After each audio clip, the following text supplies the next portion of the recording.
Chers téléspectateurs, bienvenue si vous nous rejoignez à l'instant. Nous commencerons donc par cette première actualité qui secoue du côté de Douala, une intoxication alimentaire des enfants. On parle d'une centaine d'enfants ayant été intoxiqués après avoir consommé des galettes.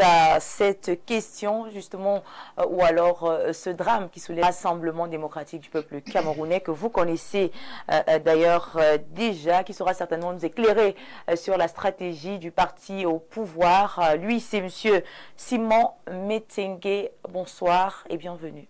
Bonsoir Andrea, bonsoir à nos millions de téléspectateurs. C'est toujours un réel plaisir pour nous de participer au débat d'Info TV.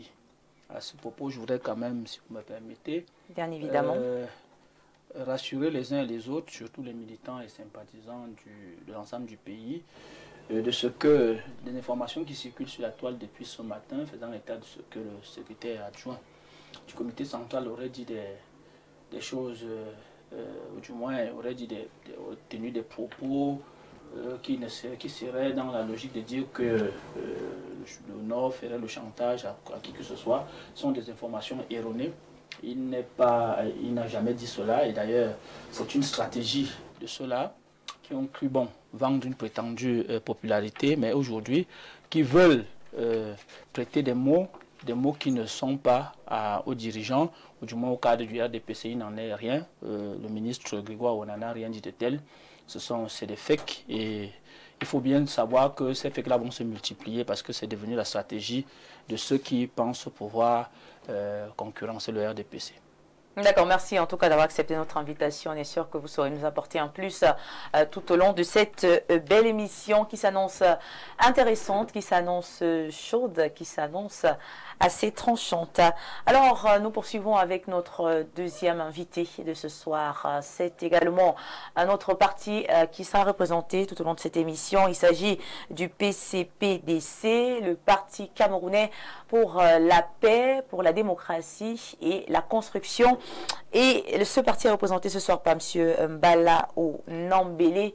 Bien le bonsoir et surtout bienvenue sur notre plateau. Bonsoir Viviane, bonsoir à mon companéliste qui est là, et bonsoir aussi à tous les téléspectateurs. Nous sommes très honorés de participer à ce coryphée pour le débat républicain.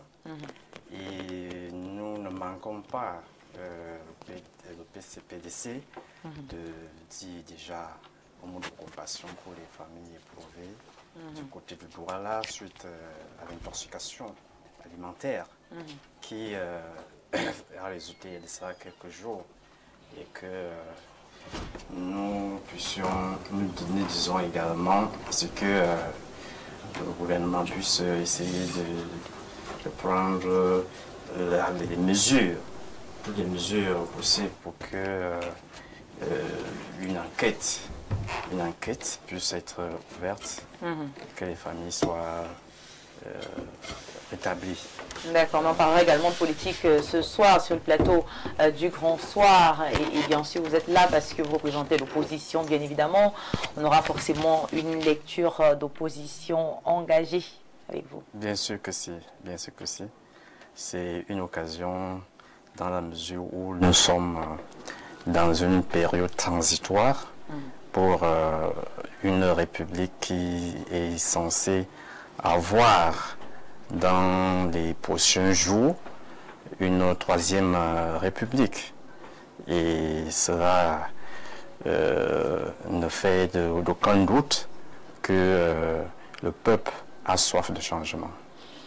Voilà, le peuple a soif de changement. Voilà, c'est par là qu'on va sortir pour recevoir notre troisième invité, un visage également très connu des médias, des plateaux de télévision. Mesdames et messieurs, il nous vient d'un parti longtemps allié, il faut le dire, mais aujourd'hui plus nuancé. Il s'agit de l'UNDP. Nous recevons donc avec beaucoup de plaisir ce soir Léonide Nfoum. Bonsoir et bienvenue. Merci Viviane. Merci de l'honneur que vous me faites effectivement de me recevoir sur votre plateau, un panel très prestigieux. Je salue les nombreux membres du comité central de l'Union nationale pour la démocratie et le progrès, ainsi que ceux du bureau national et des secrétariats nationaux qui sont en train de rallier la ville de Yaoundé pour assister à la grande réunion qui aura lieu demain et qui verra très certainement notre président national être désigné comme candidat de l'Union nationale pour la démocratie et le progrès. C'est cette réunion stratégique est prévue pour samedi, demain, oui, demain, ce sera samedi. Il sera au palais des congrès. Donc, en réalité, la grande majorité des membres de ce conclave oui, sont favorables à cette idée-là. Il y a eu deux camps pour animer le débat, lequel débat conduit à cette résolution-là qui certainement sera actée.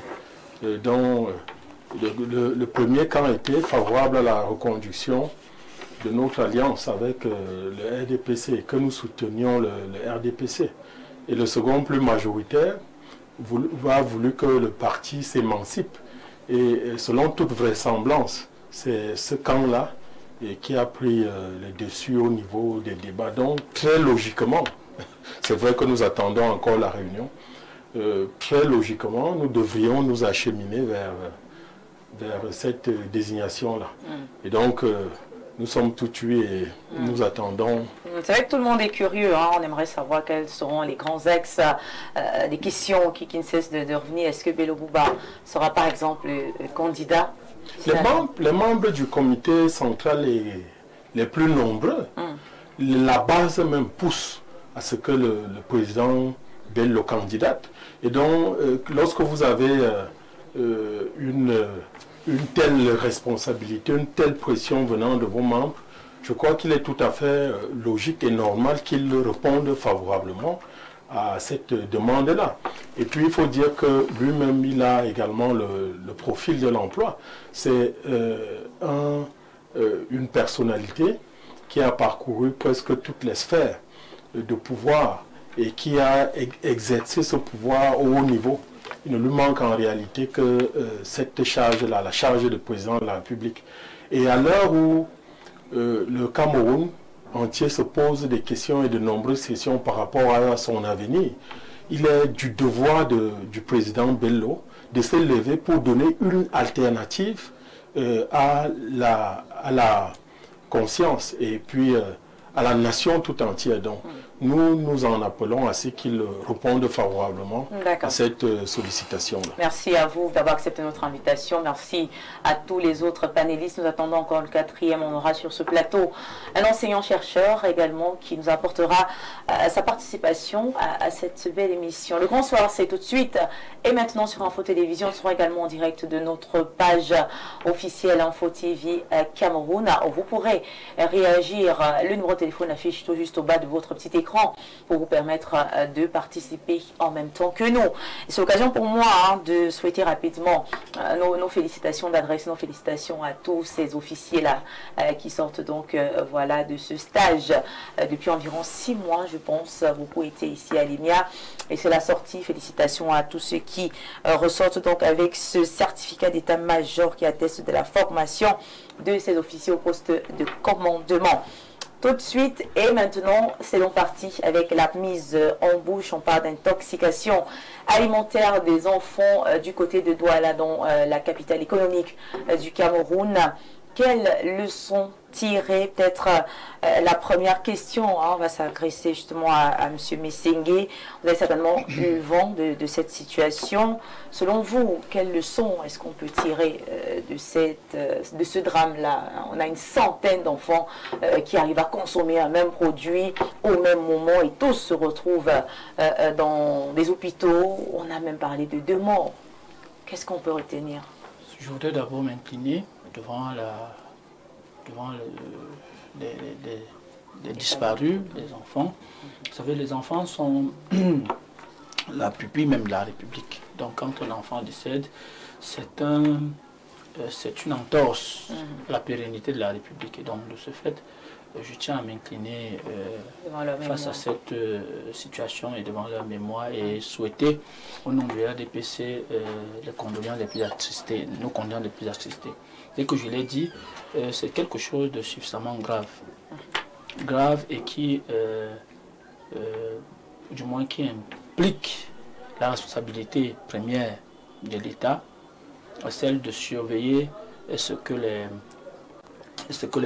populations consomment, en l'occurrence des enfants, mais également la responsabilité de ceux-là, de ceux et celles qui font de ce type d'activité des activités génératrices de revenus. Et justement, c'est à ce niveau qu'il faut appeler à la responsabilité de chacun. C'est-à-dire qu'on ne peut pas, sous le fallacieux prétexte qu'on cherche de l'argent, faire des choses qui sont à la limite insécures à la consommation. Et c'est ce qui arrive ici. Les gens, les uns et les autres aujourd'hui, ne prennent plus assez de peine pour pouvoir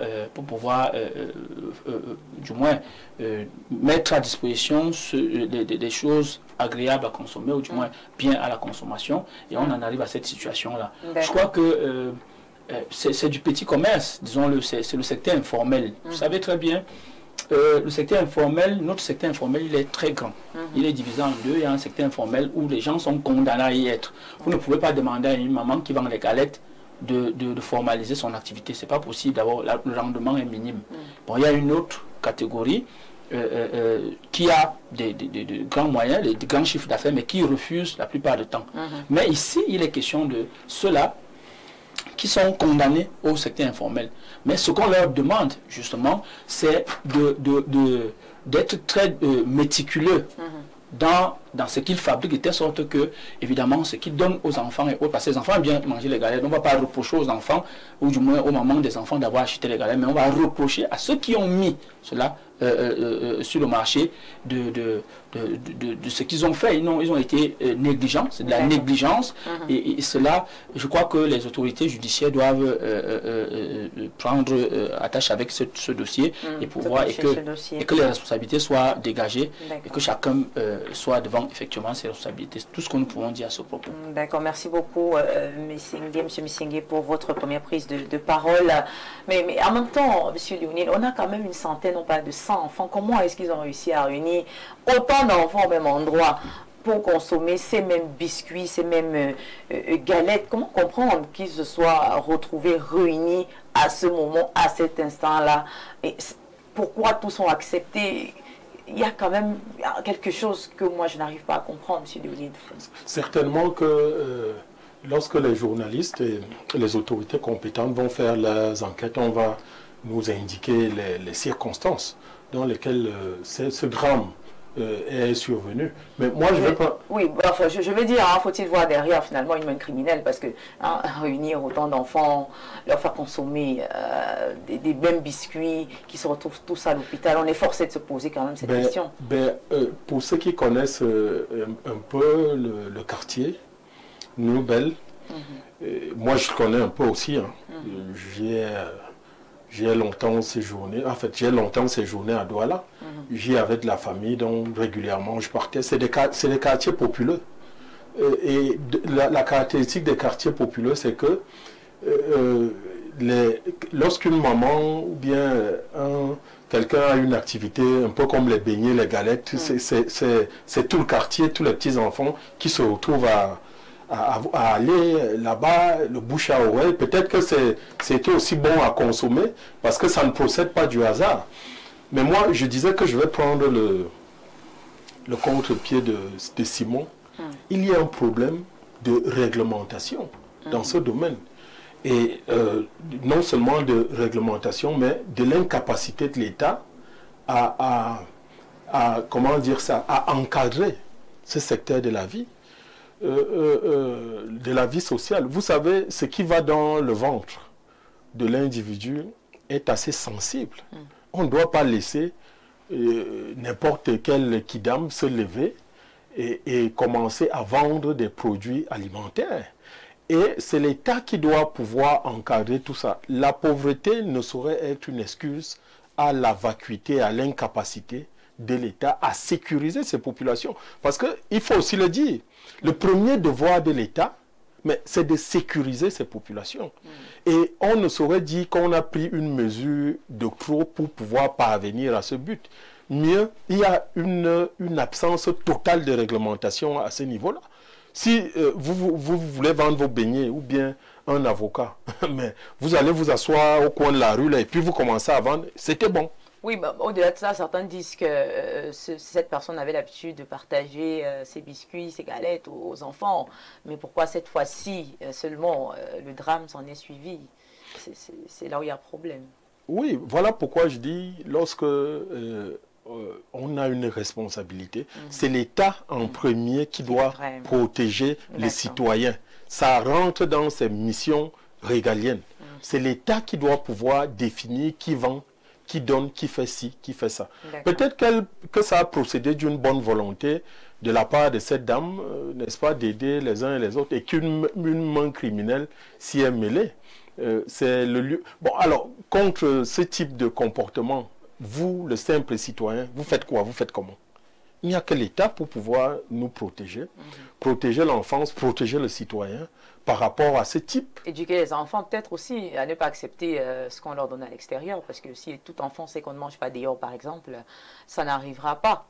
Oui, mais... Surtout en cette période de vacances où les enfants sont pratiquement seuls, les parents travaillent, les parents n'ont pas forcément le temps nécessaire pour pouvoir être là, veiller sur ce que les enfants consomment. Il faudrait peut-être maximiser ce. Je suis d'accord avec vous qu'il faut faire ce type d'éducation, mais je vous ai dit que le quartier New-Bel est un quartier populaire.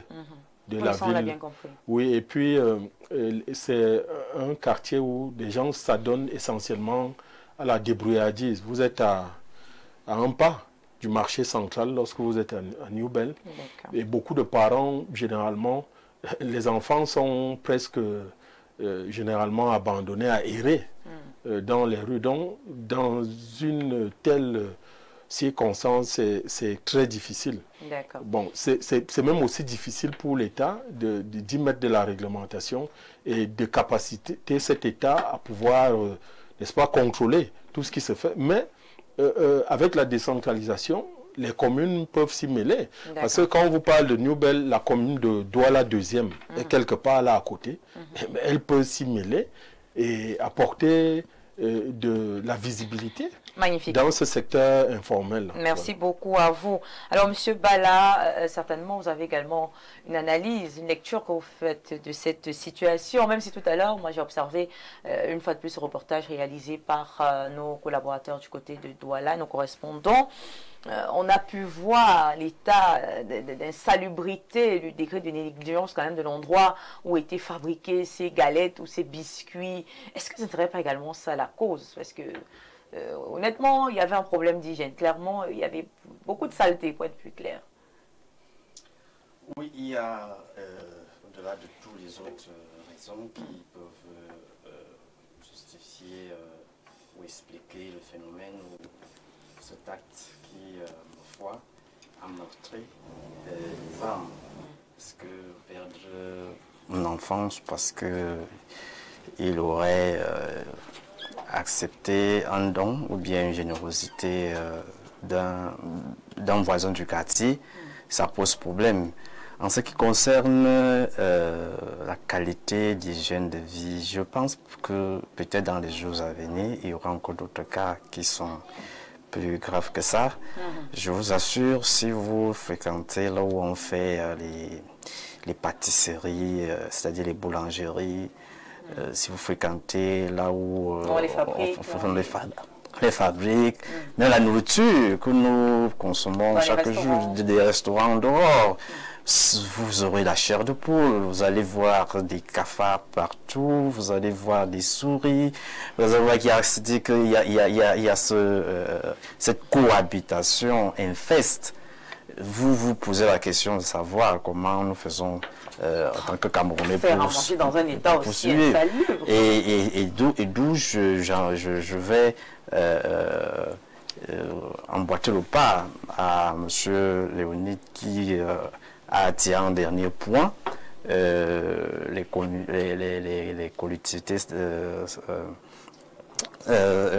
collectivités territoriales décentralisées, c'est-à-dire que les mairies dont le rôle est très très capital en la matière, mais qui malheureusement nous constatons que ils sont beaucoup plus à la pas du gain, ils sont beaucoup plus à la course de l'arnaque et tout ce que ça peut donner. Et ils sont au courant, parce que c'est pas la première fois.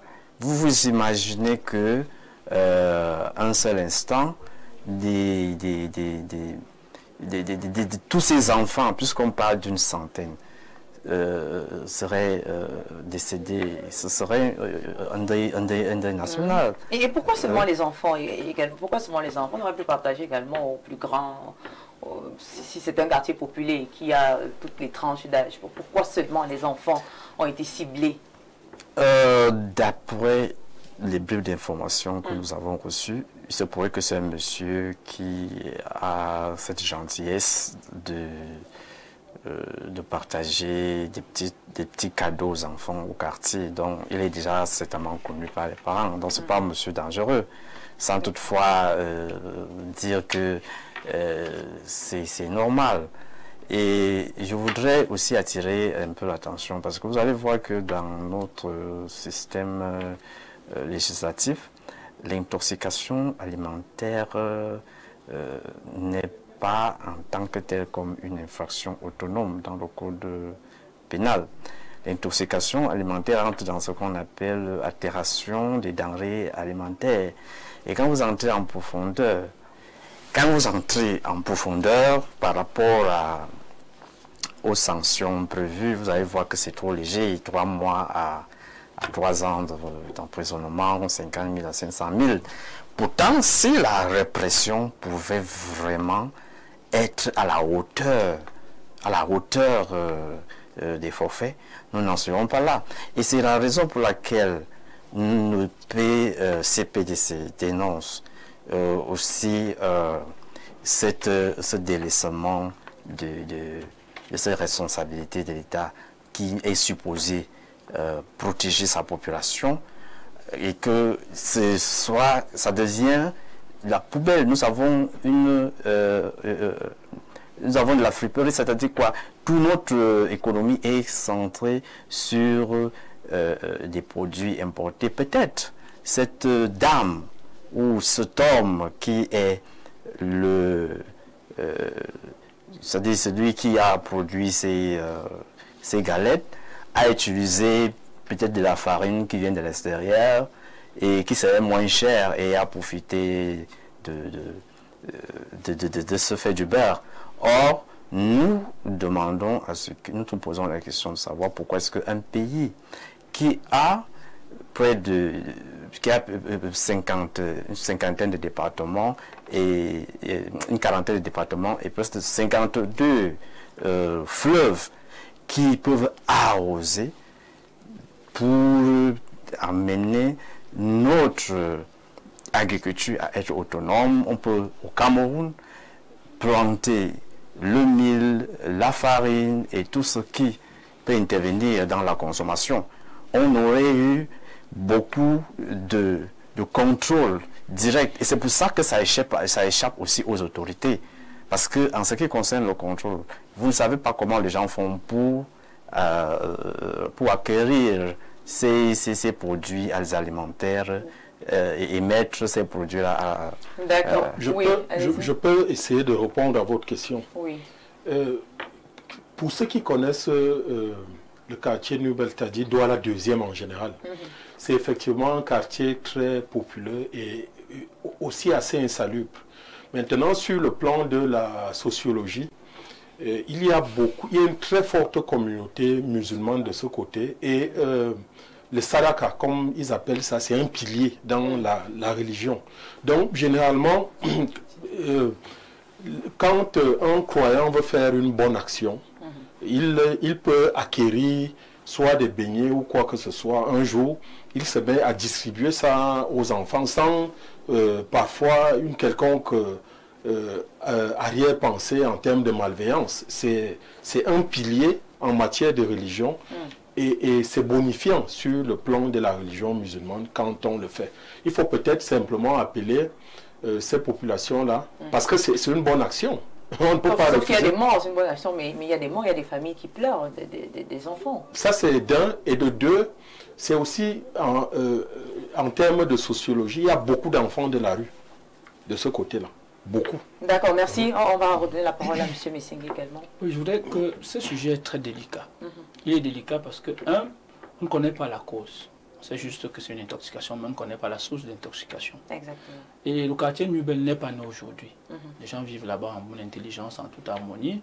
Et d'ailleurs, donc, je souhaite, et de deux, avoir à peindre ce type d'activité. Parce que nous, on a grandi, les sucettes, on en sucette. Les sucettes que les mamans faisaient, ainsi de suite, les beignets, on en faisait.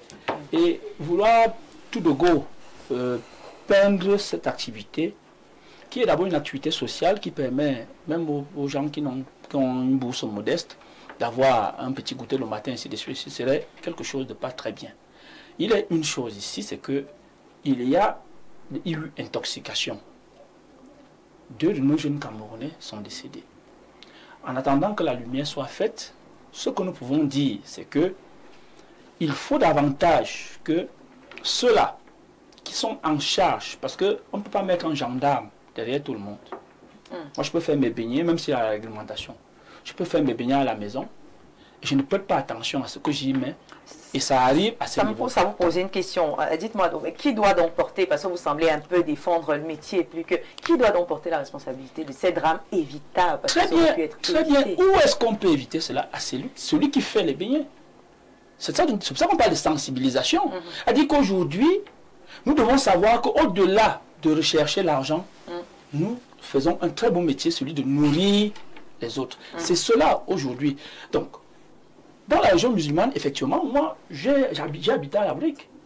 À la Brique, vous pouvez vivre là-bas tous les matins, un ami vous donne quelque chose, ainsi de suite. On mange même la bouillie, on boit la bouillie ensemble avec les beignets, ainsi de suite, ainsi de suite. Mais il devrait y avoir quand même, quand il y a des enfants, des mesures concrètes de contrôle.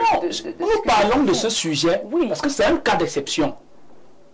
Puisque à ce moment, je vous parle à la brique, on boit la bouillie de maïs, la bouillie de riz et autres. Et il n'y a pas d'intoxication là-bas. Parce que ceux qui font cela le font très bien. Même à Nubel actuellement, d'autres le font.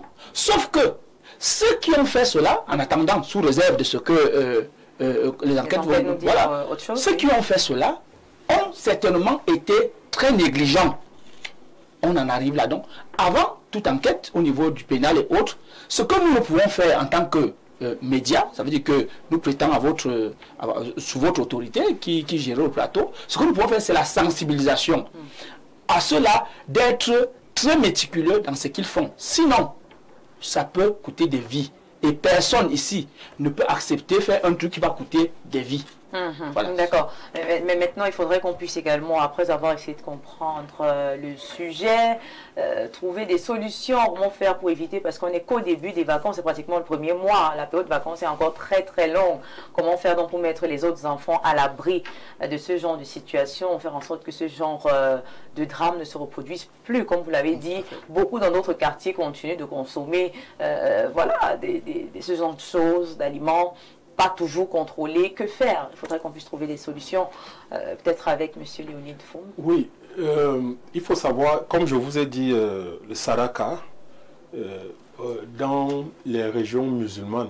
Interdit ce genre d'activité? Non, je suis en train de vous dire que c'est un comportement normal.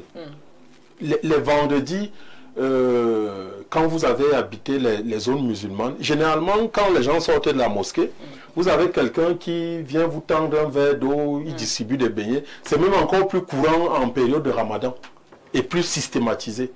Donc, je suis d'accord. Et comme c'est un comportement sociologiquement admis, il faut simplement appeler... Mais est-ce que ça a été établi que c'était dans le cadre du Saraka dont vous parlez? Voilà pourquoi il faut que les enquêtes, nous le disent. Mais je continue à préciser, à faire cette précision, que connaissant la zone et sa sociologie, il y a une très forte communauté musulmane et les coutumes de ces peuples-là sont contaminés, contaminent même les peuples-là qui ne sont pas musulmans à l'origine. Parce que quand quelqu'un fait une bonne action, il donne à boire et à manger aux gens et que ça porte d'autres sont aussi parfois amenés à copier. Et ce n'est pas une mauvaise chose dans un pays où la pauvreté sévit. Il faut simplement appeler les uns et les autres à plus de vigilance, à plus de contrôle en termes de qualité des aliments qu'ils donnent aux uns et aux autres. Et puis, je vous ai dit que Newbell est pratiquement adossé au marché central. Il peut y avoir des produits là-dedans dont certains commerçants peuvent s'être départis parce qu'ils sont avariés et les populations vont les ramasser et trouvent le moyen. Donc il y a tout cela. L'enquête devrait véritablement être ouverte. Voilà, il faut de la vigilance. Nous sommes à quelques pas de la prison centrale de Douala également, avec tout ce que cela peut charrier comme déchets et tout. Et dites-vous bien que chaque fois qu'il y a souvent eu le choléra dans la ville de Douala, ça part souvent très régulièrement de ce quartier-là, qui est vraiment un quartier populaire. Et maintenant, comme vous parliez de solutions, avant, les services d'hygiène étaient présents dans les quartiers. Ils étaient présents et ils imposaient aux uns et aux autres. On a toute une journée, le jeudi propre, jusqu'à 10 h. Mais vous ne voyez pas d'investissement humain. Il n'y a pas un service d'hygiène qui va venir donner des amendes. Au temps de nos parents et de nos grands-parents, c'était comme ça. Les services d'hygiène passaient dans les quartiers et on imposait une certaine salubrité aux populations, que ce soit sur le plan physique ou même sur le plan de son environnement. Et donc, il faut que ces choses reviennent, surtout dans ces quartiers-là mal famés où pour un petit truc, on a facilement affaire à une épidémie. Voilà. D'accord, merci beaucoup. Avec vous, Monsieur Balla, où se trouve quand même la responsabilité des parents dans tout ça? À quel niveau se trouve la responsabilité des parents? Parce qu'il faut dire que la sécurité de l'enfant devrait d'abord être assurée par le parent, peu importe ses occupations. On ne saurait le mettre de côté. Je vous dirais qu'il y a quelqu'un qui, du moins, on a toujours l'habitude de dire que le parent, on accouche l'enfant, mais on accouche pas le cœur de l'enfant. Lorsque les enfants sont surtout en congé, parce qu'ils sont dans une période de congé, il est difficile de contrôler, de surveiller les enfants. Il est très difficile. Il est bien vrai qu'il y a à la base, à la maison, où le parent est censé éduquer l'enfant, lui demander de ne pas consommer des choses que les parents ne sont pas au courant de l'existence, ou de prendre des choses des gens qu'ils ne connaissent pas, même si c'est un tonton du quartier. Maintenant, concernant les solutions, nous insistons encore sur le rôle des mairies, parce qu'il y a une taxe qu'ils appellent la taxe de l'hygiène. Je pense que ça coûte 15 000 francs. Hygiène et salubrité, quelque chose comme ça. Cette taxe, je pense que les mairies maîtrisent tous les producteurs du secteur. Parce qu'on ne parle pas seulement de Douala, parlons de Yaoundé, parce que demain, ça sera peut-être à Bafoussam, ça sera peut-être au nord après-demain. Nous pensons qu'il faudrait qu'il y ait une prise de conscience, qu'il y ait même à un moment donné qu'on a des formations de ces producteurs à prendre des dispositions sur des normes de qualité, sur les normes d'hygiène, sur les normes même de santé au niveau du cadre de leur production. Parce qu'on ne va pas toujours justifier,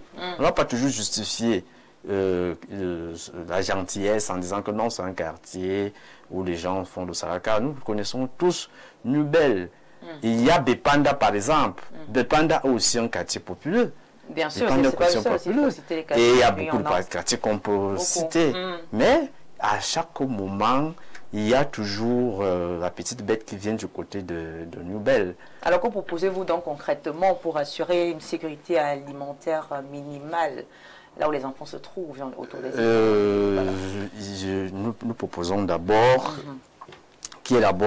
qu'on mette en place un système de contrôle régulier qui est mis en place par les mairies et les autorités, mais parce qu'il y a des autorités, je crois que c'est l'agence de la qualité, quelque chose comme ça, qui est mise en place, qu'on puisse à chaque moment inclure les tests de laboratoire pour déceler par exemple la présence des contaminants sur des produits. Parce qu'il faut aller à ce niveau, sinon à un moment donné, nous allons nous retrouver chaque jour avec ce genre d'éléments. Deuxième chose, il faut encourager ces producteurs à adopter des normes strictes d'hygiène personnelle, d'hygiène environnementale par rapport à la qualité du produit qu'ils mettent à la disposition des consommateurs. Et troisième chose, il faut créer une surveillance sanitaire.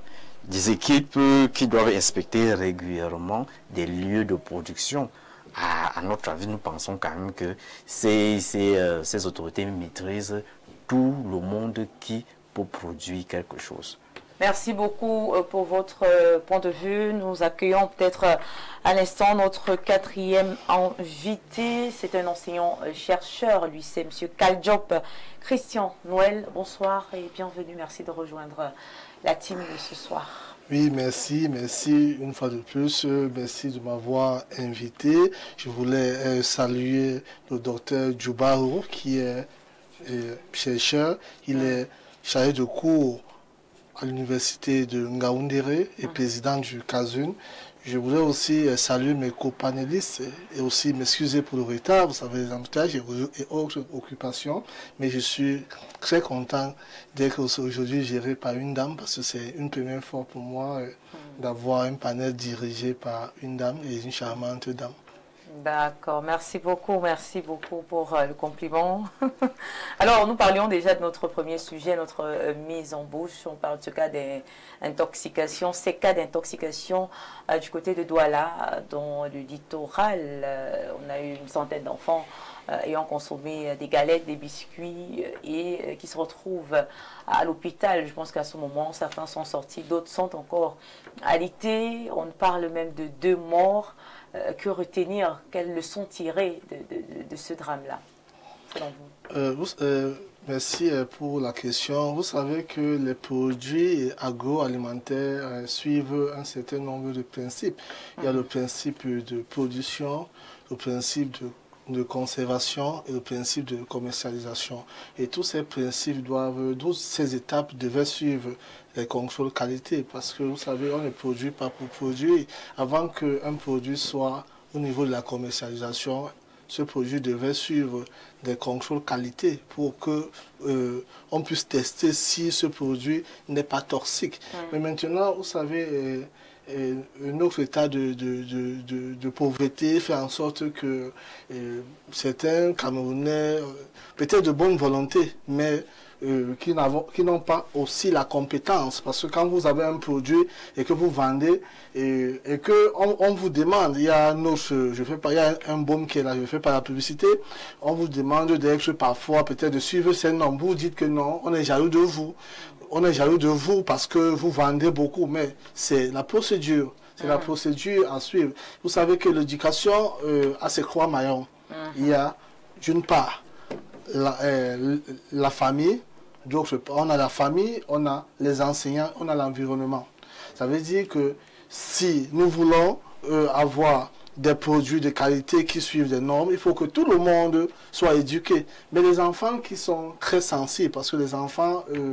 vous pouvez éduquer les enfants comme un copanéliste, c'est-à-dire, mais vous ne pouvez pas contrôler. Mais pour contrôler l'attitude et les habitudes des enfants, il faudrait que vous-même, vous soyez des modèles. Donc je pense que si nous voulons éviter ce genre de... ce qui s'est passé à Yaoundé, parce que ça peut se reproduire à Douala, autant pour moi, ça peut se reproduire à Yaoundé et partout ailleurs. Nous devons déjà amener toute la population, parce que c'est un travail d'équipe. La sécurité n'est jamais parfaite. Vous ne pouvez pas faire la sécurité en mettant un policier ou bien un soldat sur chaque maison. Pour que la sécurité sécurité soit efficace, il faut qu'elle soit collective. Il faut que l'État fait son travail, les citoyens font leur travail, les collectivités territoriales décentralisées font aussi leur travail. Comme on a dit, le problème d'hygiène et de salubrité, c'est un problème très grave. Nous tous, nous devons nous mettre au travail. Nous devons savoir que si j'ai quelque chose, en jetant les ordures, si ça peut provoquer les maladies, parce qu'on voit seulement ce qu'on appelle ordures, ce que ça provoque au niveau de la visibilité, mais on ne sait pas que quand nous mettons les ordures partout, ça peut produire des maladies, des microbes un peu partout. Donc, les enfants qui sont les plus exposés on devrait déjà interdire qu'on puisse donner aux enfants des produits. Vous savez, moi j'ai subi ça à l'école, à l'université, où il y avait une soutenance et on a consommé une nourriture et après la soutenance, il y a mon enseignant est tombé malade. C'était très grave. On a même pu interdire on appelle ça les simules, après les soutenances dans les universités. Donc, ça arrive partout et dans les milieux éducatifs, normalement, on devait protéger les enfants. On devait avoir des personnels qui doivent contrôler tout ce qui entre, même dans les établissements scolaires. L'enfant peut quitter de sa maison avec un poison, il vient empoisonner toute une école. Donc on devrait avoir, chaque école devait mettre, parce qu'on ne pouvait pas, les pouvoirs publics ne peuvent pas, mais chaque école devait protéger ses enfants en contrôlant ce que les enfants mangent. Comme on fait dans la prison, vous venez donner un paquet, vous goûtez avant de partir. Donc, quel que soit ce que vous donnez, et tout est contrôlé. C'est pour cela qu'on limite le nombre de cas de décès ou d'intoxication dans les prisons. D'accord, voilà. Merci beaucoup à tous pour vos différents avis. Merci, je pense qu'on a fait le tour. Ce premier sujet très intéressant parce que aujourd'hui, on a des familles endeuillées. On parle de 2 enfants qui ont perdu la vie toujours suite à cette intoxication. Et nous souhaitons, nous adressons nos sincères condoléances à toutes ces familles si durement éprouvées et également beaucoup de courage. Beaucoup de courage à ces familles. Aux autres, vigilance, prudence et surtout ne consommez plus n'importe quoi dans la route, que vous soyez dans un quartier populaire ou pas, parce que voilà, que ce soit à Newbell ou ailleurs, moi je pense que les parents également devraient essayer de revoir cela au niveau de l'éducation des enfants. Voilà, merci. On va refermer cette première actualité et nous intéresser juste après la transition à la deuxième qui sera bien sûr notre thématique centrale. D'abord, transition. Des nôtres en cette soirée du vendredi 27 juin 2025. Vous regardez Le Grand Soir. Et tout de suite et maintenant, nous marquons un petit temps d'arrêt, bien sûr, pour annoncer cette émission à ne surtout pas manquer sur les mêmes antennes. À vous la parole de ce jour, représentée bien sûr par l'incontournable Jean-Jacques Zeu. Voilà, invité du jour, Monsieur Jean-Paul Ngoumou. C'est le secrétaire général Alliance Plus pour l'émergence du Cameroun, APEC, donc en abréviation APEC. C'est une émission à ne donc pas rater. Également en direct depuis notre page officielle Info TV Cameroun. Nous sommes également présents sur YouTube. Rendez-vous ce soir. Et nous passons tout de suite et maintenant à la lecture de quelques messages avant de nous intéresser à la deuxième thématique qui sera la thématique centrale, il faut le préciser.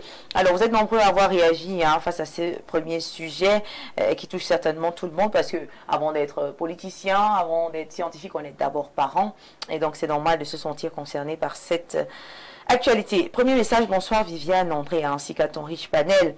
Beaucoup de courage aux familles si durement éprouvées. Cet incident n'occultera à jamais le mode de vie. Voilà, n'occultera à jamais le mode de vie de les boulangeries où on pétrit les pâtes lors de la grippe, le rhume. Ne parlons plus de la toux. C'est Jean-Paul de Yaoundé. Qu'est-ce qui se passe, mon Dieu? Alors, on prend ce troisième message. Bonsoir, madame, et à votre panel. Déjà, il ne s'agit pas des biscuits, parce que lorsque vous parlez de biscuits, ça peut renvoyer à une marque. Et vous pouvez imaginer la suite. Ensuite, il s'agissait de galettes artisanales, faites dans un four artisanal. Le contexte ici était celui d'un sadaka. Pour des musulmans, ils savent ce que cela signifie. Il s'agit d'un don généreux pour remercier le Tout-Puissant pour sa bienveillance. Une fois que cela est dit, il est à noter que des cas d'intoxication alimentaire ne sont pas nouveaux. Maintenant, sous réserve des résultats des analyses qui sont en cours, certainement, on ne peut pas encore savoir l'origine du produit toxique à l'origine de cet incident. Déjà, il faut saluer le sens de responsabilité de ce vendeur qui, au regard du scandale que cela a fait, s'est rendu lui-même auprès des autorités. Il n'y a pas uniquement les enfants qui ont mangé. Et si par enfant, vous définissez vous-même la tranche d'âge, mais il y a également des préadultes parmi les victimes. La leçon principale qu'il faut en tirer est celle d'une vigilance accrue des parents. Les enfants sont abandonnés à eux-mêmes et ça va de mal en pire. Voilà. Le message, on revient sur le Sadaka. Le Sadaka, effectivement, c'est un comportement. Moi, j'ai grandi à l'extrême nord, à Maroua, plus précisément, zone très musulmane.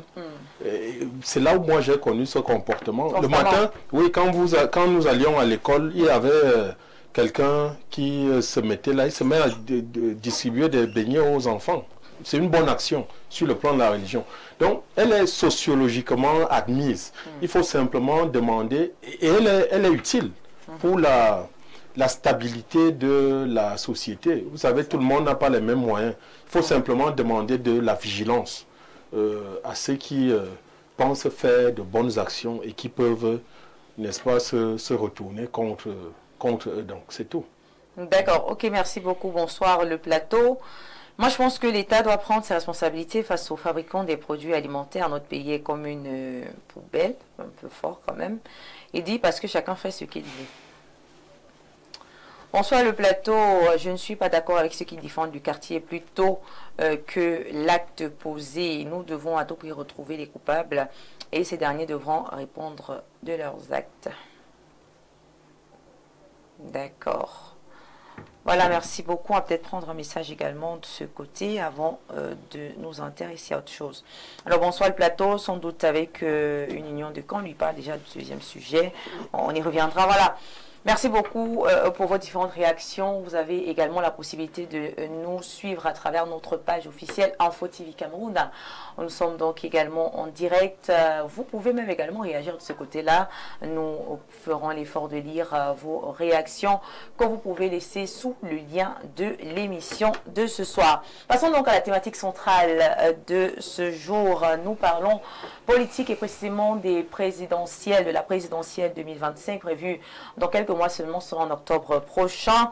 Paul Biya sont ses alliés du Nord. C'est un point d'interrogation. Et pour en parler, bien sûr, le RDPC, l'UNDP, le PCPDC, également sur ce plateau, pour justement davantage avoir des éclaircies sur ce sujet. Alors, une première simple question à vous, Monsieur Messengue. Le Grand Nord n'est-il plus en sainteté avec le régime au pouvoir? On a d'abord parlé de Issa Chiroma, aujourd'hui on parle de Bello Poupa. On a l'impression que ça ne va pas. Hein? Il y a cassure, il y a fissure. Bon, je pense qu'il faut faire la différence entre les partis politiques et le Grand Nord. Le Grand Nord n'appartient pas à Bello Poupa, n'appartient pas à Issa Chiroma. Et donc, ce sont des partis politiques de la République, donc qui ne sont pas propriétaires du Grand Nord. Ismaël, voilà, qui viendra cadrer. Ça, c'est ce qu'il faut dire. En réalité, vous savez, le président national du RDPC, président de la République, a pris, était en alliance avec un certain nombre de partis, et d'ailleurs toujours en alliance avec un certain nombre de partis politiques. Et donc, de ce fait, néanmoins, chaque parti politique peut décider de quitter l'alliance quand bon lui semble, ça c'est clair. Et donc, le secrétaire général du comité central du Rassemblement démocratique du peuple camerounais disait il y a quelques jours, c'est parlé au journal L'Action, que le RDPC ne se laissera pas distraire, parce que le RDPC, lui, il est le bras séculier, le bras politique du président de la République, le président national, et donc à sa mission. Si vous vous souvenez très bien qu'en mars 2023, quand nous abordions l'élection législative, l'élection sénatoriale, je me souviens bien, je crois que c'était au secrétaire général qui disait que notre objectif est de rafler tous les sièges. Nous n'avons pas à nous intéresser des alliances du président national. Nous, au RDPC, nous sommes sur le terrain. Aucun siège ne doit rester. Bon, je crois que c'est ce qui a été fait parce que les 70 sièges nous ont été ou du moins les grands électeurs, nous ont attribué ces sièges-là par voie d'élection, surtout dans la région, c'est-à-dire tous les 7 sièges en liste pour les élections. Maintenant, le président national du RDPC, président de la République, conformément à la Constitution, devait nommer 30, devait nommer 30 sénateurs, dont 3 par région. Évidemment, il a, suivant ses alliances, il a nommé certains sénateurs à l'UNDP, certains au MDR, UPC, je ne sais pas très bien, et autres. Et évidemment, les sièges, c'est pour ça qu'on se retrouve avec, non pas 100%, non pas 100 sièges, mais 93 sièges. Vous comprenez donc, pour comprendre très bien, c'est-à-dire que cette élection locale doit vous permettre de comprendre les enjeux de ce qui se passe. Ça veut dire que dans les élections locales, il n'y a pas d'alliance. Il n'y a pas d'alliance. Donc, s'il n'y a pas d'alliance, le RDPC se retrouve avec 152 députés, 316 mairies, 9 régions sur 10 et 93 sénateurs. Ce sont où tout le monde doit compétir. Donc, vous ne pouvez donc pas, on ne peut pas dire que le Grand Nord, non. Ce sont certains partis politiques qui avaient alliance avec le président national qui décident aussi d'aller à l'élection présidentielle. Le FSNC, qui a été créé en 2007, n'a jamais été à l'élection présidentielle. Peut-être que ce sera la première fois qu'il se retrouvera à l'élection présidentielle. Pour le cas de l'UNDP, si, demain, comme le compatriote de Nelvoum disait, si l'UNDP décidait également de sortir de l'Alliance, évidemment, ce serait la deuxième fois, parce que vous savez qu'en 1992, effectivement, l'UNDP était en compétition, le RDPCI était, et d'autres partis politiques. Les scores sont ce que nous connaissons, c'est-à-dire que pour le cas du Nord, du Grand Nord, comme on le dit, le RDPC a gagné à l'extrême Nord, avec près de 50% des voix, nous étions à 47% des suffrages. Au Nord, c'était du coude à coude, c'est-à-dire que l'UNDP avait, je crois, 47%, le RDPC avait 45%. Donc, c'est au niveau de la Damawa que l'UNDP avait pris le large. Mais, à la fin, le RDPC avait 39,9% des suffrages valablement exprimés au plan national. L'UNDP en avait 19%. Donc, c'est pour dire qu'en clair, ce sont les partis politiques. Mais le Grand Nord, à l'heure actuelle, est majoritairement RDPC. Ceux qui disent que le Grand Nord, ainsi de suite, non. Je crois que c'est une aberration. Ce sont des partis politiques. Merci pour votre première prise de parole. On va passer la parole à l'UNDP, ce plateau, pour également planter le décor par rapport à ce sujet. C'était la Grande Alliance avant quand même, quand on parlait du Grand Nord, voilà, et du parti au pouvoir. Mais aujourd'hui, on assiste à une forme de est-ce que voilà, on assistera à une forme de scission entre les deux?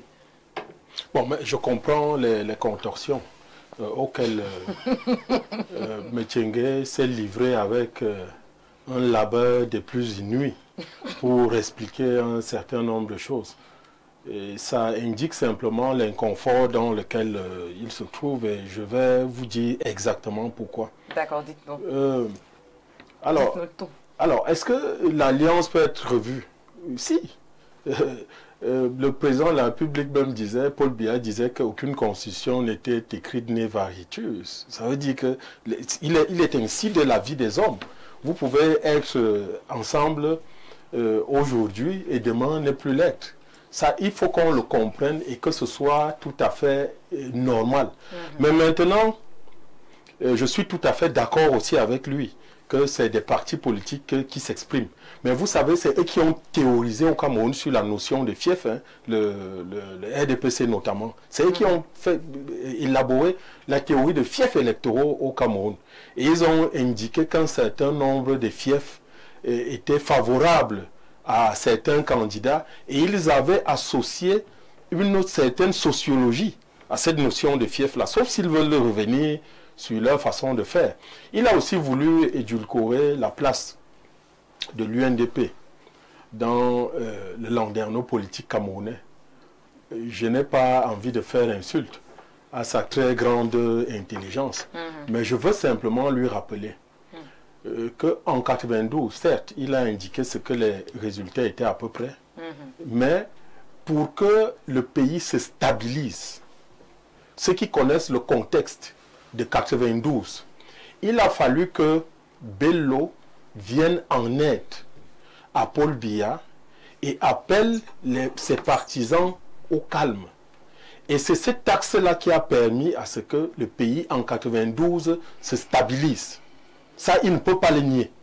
Moi, par exemple, qui étais au nord, lorsque le président Bello a reconnu les résultats de l'élection, et il avait eu une formule assez laconique pour reconnaître les résultats de cette élection, il a dit qu'il s'aligne sur les résultats officiels pour dire que sur la conduite réelle des opérations électorales, il avait à dire, et beaucoup de gens avaient à dire sur le processus et la manière dont ce processus électoral-là avait été conduit. Donc, il y a bel et bien eu, ici au Cameroun, un axe nord-sud qui a permis à ce qu'il y ait une certaine stabilité politique dans notre pays. Et il est aussi admis que l'UNDP est très populaire au nord. N'écoutez pas les micmacs que les gens disent quand il y a élection, tel a gagné, tel n'a pas gagné. On sait comment ces victoires-là sont obtenues. On sait. Et on le sait d'autant plus que le RDPC n'a jamais voulu qu'on améliore le jeu électoral de telle sorte qu'il y ait des règles consensuelles. Donc on sait ce qui se passe. Que M. Tienga ne vienne pas enfumer les gens en disant que le RDPC a toujours gagné au nord, l'UNDP n'est pas important. Moi aussi je veux m'adresser aux militants du RDPC. Oui, parce qu'il y a comme une sorte d'autisme et de divorce avec la réalité. Peut-être parce que le pouvoir corrompt, j'ai comme l'impression que les responsables du RDPC ne savent plus de quoi il s'agit, parce que l'âge que le principal responsable et qui sera candidat du RDPC a aujourd'hui devrait commander dans ce parti, comme ça a été fait aux États-Unis. On a demandé à Biden, le parti démocrate a demandé à Biden d'aller se reposer. Mais le RDPC doit aussi avoir la réelle. Moi j'ai comme l'impression aujourd'hui qu'ils confondent la fiction et la réalité. Et justement, l'UNDP se lève par devoir. Oui. Parce que quand un pays est dans une impasse telle le nôtre, nous avons le devoir de nous lever. Et l'UNDP se lève pourquoi? Parce qu'elle est porteuse de l'héritage d'Ahidjo. Deux personnes, il y a deux responsables politiques qui sont dépositaires de l'héritage d'Ahidjo au Cameroun. C'est le président Paul Biya et c'est le président Bello Buba Maïgari. Donc ils se lèvent aujourd'hui par devoir. Est-ce qu'on va laisser le pays aller à volo? Les gens du RDPC sont dans l'hystérie, ils ont perdu contact avec la réalité. Quand l'âge que nous respectons et qui est l'âge du président Paul Biya, que nous ne voyons presque plus. Quand on atteint un tel âge, et je vais chuter par là, Bello était quelqu'un de fidèle vis-à-vis de Paul Biya. Il a été très fidèle. Aujourd'hui, nous, voilà pourquoi je disais que je m'adresse aux militants du Rassemblement démocratique du peuple camerounais, que c'est le moment pour eux aussi de nous soutenir. Nous les avons soutenus pendant 3 élections. Ils ont un candidat qui est difficile à faire passer dans l'opinion. On ne le voit même presque plus. Donc, nous nous levons aussi par devoir en tant que porteurs de l'héritage politique d'Ahidjo dans ce pays. C'est pour cela que nous nous levons, pour dire que le Cameroun ne peut plus aller tel qu'il est en train d'aller là. Ce n'est pas possible. Et qu'il y ait des hommes qui soient d'une certaine acabit et qu'on ignore la marche dans laquelle la pauvreté qui devient de plus endémique. Les routes, vous savez bien que partir de Ngaoundéré pour Kousséri aujourd'hui, c'est la croix et la bannière. L'eau potable dans les régions septentrionales, il n'y en a pas. Les jeunes n'ont plus de perspective. C'est à nous d'aider au ressaisissement de notre pays et c'est le sens. Je dis bien que c'est par devoir. D'accord. Mais justement, c'est l'occasion pour moi de revenir sur cette réunion dont vous parliez à l'entame de l'émission. À quoi sert-elle? Une réunion prévue demain, vous parlez de réunion élargie. Quel est l'intérêt? Quelle est la nécessité? C'était quoi l'urgence? Pourquoi seulement maintenant prévoir cette réunion-là? Selon nos textes, c'est le comité central qui indique la position du parti relativement à l'élection majeure qu'est l'élection présidentielle. Donc, lorsque le parti se réunit à l'orée d'une présidentielle, c'est pour donner sa position. Et nous pouvons avoir à peu près 3 cas de figure.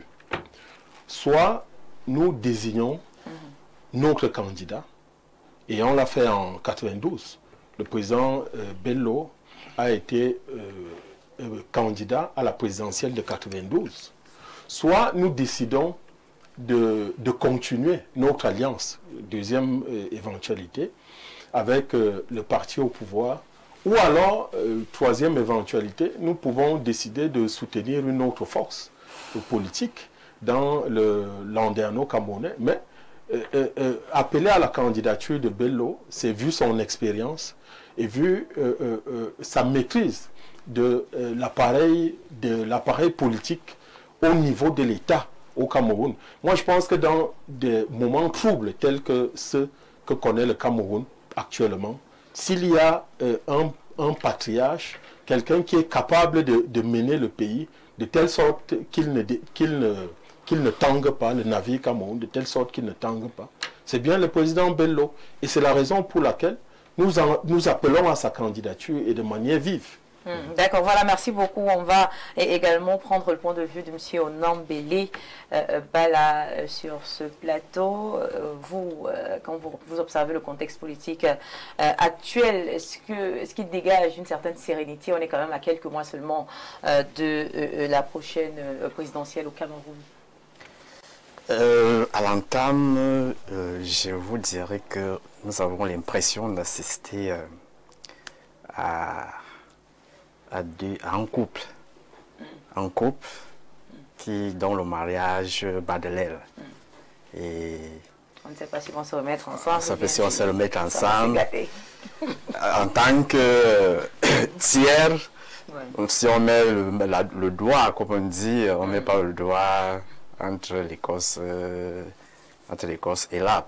Donc nous ne savons pas si c'est la période de conciliation ou bien la période du divorce acté. Ce qui est bien, c'est que les deux parties se sont livrés à cœur pour que chacun dise ce qu'il pense de l'autre et ce qu'il y a eu. Mais ce que nous voudrions dire, c'est que nous, au PCPDC, nous prenons acte de la désolidarisation déjà. Est-ce que vous pensez que le Nord a véritablement tourné le dos au RDPC? Le Nord ne peut pas tourner véritablement le dos au RDPC. Pourquoi vous le dites? Le Nord ne peut pas véritablement tourner le dos au RDPC. Pourquoi? Parce que, comme le représentant du RDPC disait, il faut faire le distinguo entre le parti politique et la région. Le parti politique et la région. C'est-à-dire, parce qu'au Nord, il n'y a pas seulement l'UNDP, FSNC et autres, il y a également le RDPC. Nous sommes même en train de les soupçonner de vouloir jouer à un jeu de ruse. Un jeu de ruse pour prendre tout le monde en ballottage que vous vont donner. Parce qu'on se pose la question pourquoi à 4 mois de l'élection présidentielle, ce fameux couple nous présente ce genre de scène. Et puis, ce qui est là, c'est quoi? C'est que nous disons que, une chose certaine, c'est que le RDPC est face à un dilemme des alliances. Le RDPC est face à un dilemme des alliances. Donc, quelque part, lorsque la base n'est plus vraiment contente, vraiment, la base demande au sommet de prendre les décisions qui s'imposent. Et puis maintenant... Et vous, quel rôle comptez-vous jouer dans cette recomposition? Vous, en tant que PCPDC, quel rôle comptez-vous jouer? Nous disons que nous assistons déjà à une reconfiguration de la coloration de la carte électorale. une reconfiguration, ça veut dire que n'importe qui peut prendre, tirer profit si vraiment la désolidarisation est actée. Mais nous devons aussi rappeler aux autres qui se désolidarisent du RDPC qu'ils sont comptables du bilan de tous ces 43 années au pouvoir. Et que ce n'est pas aujourd'hui qu'ils vont venir dire aux Camerounais qu'ils sont, ils sont blancs comme neige.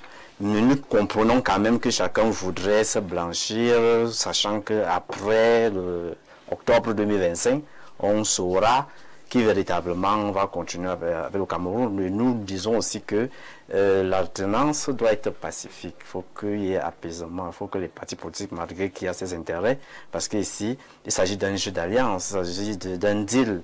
Si c'est une manière de vouloir augmenter les enchères ou bien profiter de la situation, nous souhaitons que les partis qui se désolidarisent du RDPC puissent reconnaître quand même que hier c'est le moment de soutenir des partis comme le PSC-PDC pour repenser au modèle de développement du Cameroun et aussi pour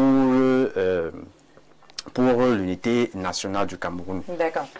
Alors, M. Kadiop, vous, en tant qu'observateur de la scène politique, enfin, pour le moment, je pense qu'officiellement, vous n'appartenez pas à un parti. Est-ce que vous pensez qu'il puisse avoir, après cette réunion stratégique, hein, voilà, des surprises? Des surprises, je ne sais pas quel type de surprise. Je vois, si vous regardez la lutte politique aujourd'hui au Cameroun, vous savez, à l'élection de 2018, nous avons vu le score du RDPC qui était 71,29%, donc environ 3 millions. Donc si nous enlevons peut-être ces deux personnes, parce que vous savez, les alliances sont souvent très importantes dans le processus d'agrandir la force politique d'un parti. Ça veut dire qu'à chaque fois que vous perdez un allié, c'est quelque chose qui quitte dans votre capacité à avoir plus d'électorat. Donc si nous définissons aujourd'hui peut-être la force du RDPC à 72%, si les deux partent, maintenant on peut s'interroger quel est leur poids politique. Et vous savez que Bello Bouba a eu 19% en 92. Il a eu 19% en 92, 19% ce n'est pas petit. Parce que vous savez, même le président Kamto n'a pas eu 19%. Donc maintenant, quel est le poids politique actuel? Est-ce que Bello, parce que moi j'ai vécu les élections à Adamawa où l'UNDP a écrasé, vous voyez un peu l'imagerie politique de Adamawa où on avait les messieurs comme Aladi Abo, les messieurs comme l'honorable Ali Bachir, mais ils ont été maltraités par l'UNDP, parce que au Cameroun, l'UNDP c'est le seul parti où le président de la région, est dirigé par un parti politique d'opposition, c'est l'Adamawa. Donc je pense que si on regarde le fief politique du Rassemblement démocratique du peuple camerounais, dans le sud, le centre, le SEM-Nord et le Nord, là où il y a vraiment l'électorat, on regarde si ces deux-là peuvent avoir 4%. Quand je parle 4%, je dis au-dessus de Joshua. Je m'interroge parce que je ne suis pas sûr. Est-ce que ça peut changer l'histoire? Donc ça peut changer le fait que le RDPC ne gagne pas là, je ne crois pas. Je ne crois pas. Je pense que, comme il a dit, les alliances ont des stratégies. Par exemple, au niveau de la réforme, comme certains pays africains qui disent qu'il faudrait que, de temps en temps, qu'on puisse refaire les conventions. Et peut-être si on ne le fait pas, on boycotte. Peut-être que c'est un jeu pour essayer d'appeler le parti au pouvoir. Parce que vous savez, quel que soit lambda, quand vous regardez le RDPC, vous voyez que c'est le parti politique le plus organisé. Et si les élections, le résultat des élections, c'est l'indicateur qui permet de dire si vous pouvez diriger. Et ça veut dire que même si vous avez la compétence, vous avez vu, l'histoire nous montre que Ruben Oumioba avait avait raté les élections à IDEA, mais il avait la compétence. Donc, nous pouvons avoir la compétence, mais l'indicateur scientifique qui permet de dire que vous avez la compétence, c'est l'électorat. C'est ça qui n'est pas, qui est souvent explicable. Donc, aujourd'hui, je pense que le fait de perdre les alliés comme Issa Chiroma avec ses députés, ses 3 députés, ce n'est pas une bonne chose. Mais ça ne peut pas remettre en cause la force politique du RDPC. Parce que le RDPC... C'est ce que vous dites, d'accord. Merci beaucoup. Je reviens à M. Messengue, puisqu'il dit que cela ne peut pas remettre en question la force politique du RDPC. Vous, est-ce que vous pensez véritablement que le RDPC peut, sans ses alliés du Grand Nord? On sait quand même que ce soit la Damawa, que ce soit l'extrême Nord, que ce soit le Grand Nord, tous représentent un vivier électoral important. Est-ce que vous êtes sûr de pouvoir vous en sortir sans ce noyau-là? Nous ne pensons pas que les partis politiques n'ont pas de poids. Chaque parti politique a un poids. D'ailleurs, même nous appelons ça comment la multitude de partis politiques participe à la diversité de la pensée politique. C'est tout à fait important. Ça, il faut le savoir. Et dans le cadre précis, l'UNDP est la deuxième force politique du pays. Ça, il faut le savoir. Effectivement, comme il le disait, c'est la seule formation politique à avoir une région. Région parce que la Damawa, justement. Et je vous ai dit, dans mes chiffres, c'est pour ça que nous tenons le langage de la vérité. La vérité sur le terrain. Je vous ai dit qu'en 92, l'UNDP a battu le RDPC à un score de 68% pour 16%. Mais dans le Nord, c'était 50-50 pratiquement. Et à l'extrême Nord, aucun parti politique n'a jamais battu le RDPC à l'extrême Nord. C'est le plus grand vivier électoral. Ça, c'est les éléments techniques. Là, on n'est pas dans les chapelles. Tout le monde peut le savoir. Première des choses. Maintenant, vous regardez comment est-ce que le RDPC a évolué en puissance. Nous quittons de 88 députés parce que l'élection présidentielle, c'est une élection à scrutin unique. Elle ne présente pas très bien les forces en présence. Mais regardez les élections locales. Vous avez le RDPC en 92 avec 88 députés. L'UNDP en avait 68. En 2018, le RDPC a 152 députés et l'UNDP en a 7. Regardez les mairies. L'UNDP a 17 mairies. Le RDPC en a 316 mairies. Ok, très bien. Et donc, vous comprenez que sur le plan local, chaque parti, parce qu'il n'y a pas d'alliance sur le plan local, c'est l'électorat. Donc, c'est pour ça que je ne souhaitais pas que les uns les autres, ceux qui disent le Grand Nord. Et je vais vous rappeler une chose, j'ai entendu ici, oui, sur le plan des personnes, effectivement, le Premier ministre Bello, parce que le tout premier ministre du président de la République, son exemple, était le Premier ministre Bello Bouba-Maïga. D'ailleurs, nous on l'appelle toujours ce Premier ministre. Il va devenir monsieur le président. Hein?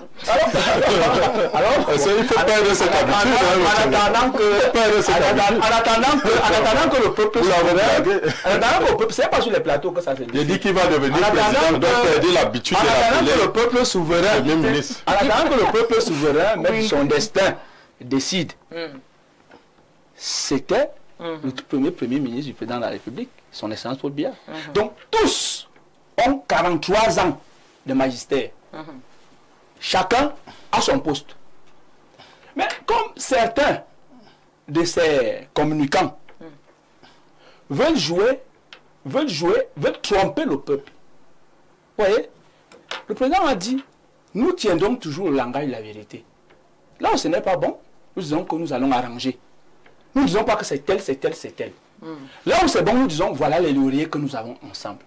Parce que le Cameroun a beaucoup évolué. Le Cameroun a beaucoup évolué. Et nous sommes fiers de ce pays. Tout ne va pas bien. Mais quand on regarde les pays de même niveau de développement en Afrique, on ne va pas dire que le Cameroun c'est l'impasse. Mais quand même, en temps de démission, on était dans le Sud dernièrement, on a eu des personnes qui ont écrit une lettre, on a écouté la démission de Issa Chiroma, dans le Sud, écoutez très bien. Et maintenant, Bello Bouba, comment est-ce que vous avez cela? Démission de quoi? Issa Chiroma n'était pas au RDPC. Issa Chiroma n'était pas au RDPC. Issa Chiroma a été au SDF. Issa Chiroma a été à l'UNDP. Il a même été député là-bas. Oui, il faut le savoir. Il a été député là-bas, il a même été ministre. C'est-à-dire que en 92, vous voyez très bien que le RDPC avait 88 députés, donc moins de 90 députés. L'UNDP vient avec 68 députés. Et justement, dans un système comme le nôtre, qui est un système semi-présidentiel, le gouvernement épouse la configuration du Parlement. Donc, l'UNDP a participé au gouvernement. Non, tu ne connais pas le portefeuille, non, laissez les histoires. Moi, non, nous sommes en train d'édifier. Vous, vraiment, ne jouez pas à ce jeu-là.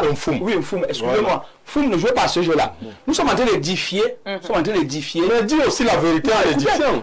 Mais est-ce qu'en 92, l'UNDP n'était pas dans le gouvernement? L'UNDP entre au gouvernement en 97, après la plateforme. Non, mais il faut dire la vérité. Quand l'autre, on l'appelle comment, quand Issa Chiroma est ministre des Transports, il a été exclu. Il est exclu du parti. Il n'est pas parti d'abord non de l'UNDP. Il était exclu quand? Il a été exclu justement parce qu'il est allé.